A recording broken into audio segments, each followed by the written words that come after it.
Hello అండి, అందరు బాగున్నారా? ఈరోజు టేస్టీగా ఉండే అద్దరిపోయే పల్లీల పచ్చడి చేస్తున్నా. దానికోసం అయితే ఇదిగోండి కొన్ని పల్లీలు తీసుకున్నాను, అలాగే చింతపండు తీసుకున్నాను. దీనికి చింతపండు అయితే ఎక్కువే వేసుకోవాలి, చాలా బాగుంటుంది. ఇదేంటికి రెండే చూపించి పచ్చడి అంటున్నారా అనుకుంటున్నారా? అవునండి, ఇందులో వేసుకునేది ఒక 4 మాత్రమే, పల్లీలు, చింతపండు, కొంచెం కారం పొడి, కొంచెం ఉప్పు, అంతేనండి. టేస్ట్గా ఉంటే పచ్చడి అయితే రెడీ అవుతుంది. ఆ పచ్చడి ఎట్లా చేయాలో ఇప్పుడు మన వీడియోలో చూసేద్దాం పదండి. ఇప్పుడైతే ఈ పల్లీలు అయితే ఫ్రై చేసుకుందాము. అట్లనే ఈ చింతపండు అయితే నానబెట్టుకోవాలి. నేను ఇందులో కొంచెం వాటర్ వేసుకుంటున్నా. ఇదిగోండి, ఇలా కొంచెం అయితే చింతపండు అయితే నానబెట్టేసుకోవాలి. ఇప్పుడు ఈ పల్లీలను కూడా ఫ్రై చేసుకుంటా. ఇప్పుడైతే స్టవ్ పైన గిన్నె పెట్టుకొని స్టవ్ ఆన్ చేసుకున్నా. ఈ పల్లీలు అయితే కొంచెం ఫ్రై చేసుకోవాలి.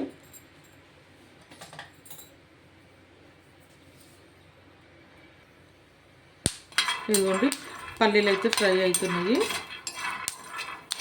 ఇది సిమ్లో పెట్టుకొని కొంచెం అయితే ఇట్లా ఫ్రై చేసుకోవాలి.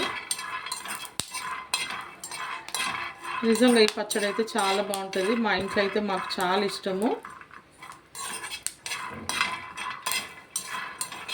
ఒకసారి మీరు కూడా ట్రై చేయండి.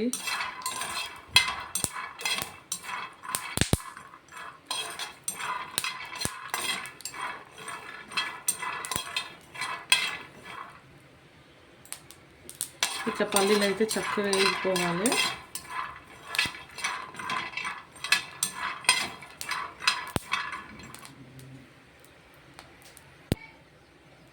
ఇదిగోండి, పల్లీలు అయితే మంచిగా ఫ్రై అయిపోయినాయి. ఇప్పుడైతే స్టవ్ ఆఫ్ చేసుకుంటున్నాను నేనైతే.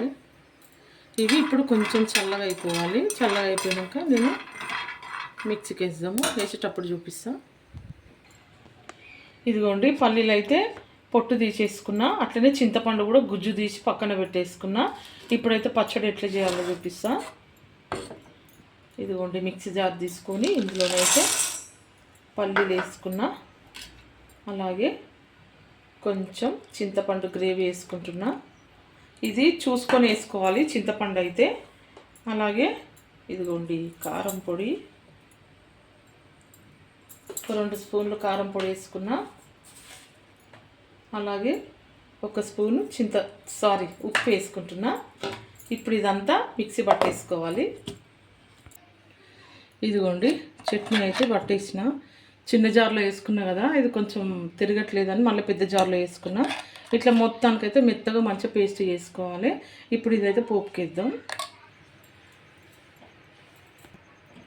స్టవ్ అయితే ఆన్ చేసుకుంటున్నా, గిన్నె పెట్టుకొని. ఇప్పుడైతే కొంచెం ఆయిల్ వేసుకుంటున్నా.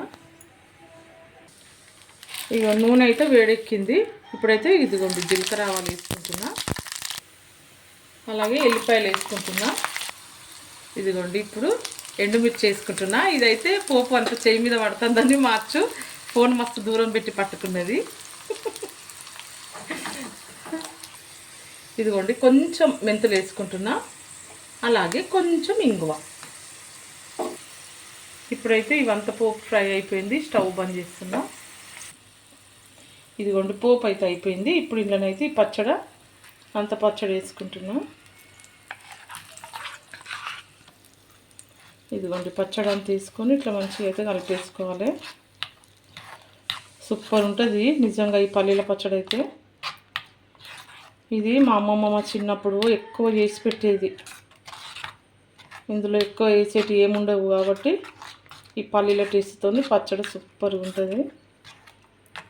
చూసిండ్రా, ఇట్లనైతే పల్లీల పచ్చడి రెడీ చేసుకోవాలి. 1 నిమిషం. ఇదిగోండి, మొత్తానికైతే ఎమ్మిగా సూపర్గా ఉండే పల్లీల పచ్చడి అయితే రెడీ అయిపోయింది. ఈ పల్లీల పచ్చడి అయితే సూపర్ ఉంటుంది వేడి అన్నంలో తింటే. ఈ పచ్చడి వీడియో మీకు నచ్చినట్లయితే మీరు కూడా ఇంట్లో ట్రై చేసుకోండి. అట్లనే నా వీడియోకి అయితే ఒక లైక్, షేర్, సబ్స్క్రైబ్ అయితే చేసుకోండి అబ్బా. ఓకే అండి, బాయ్.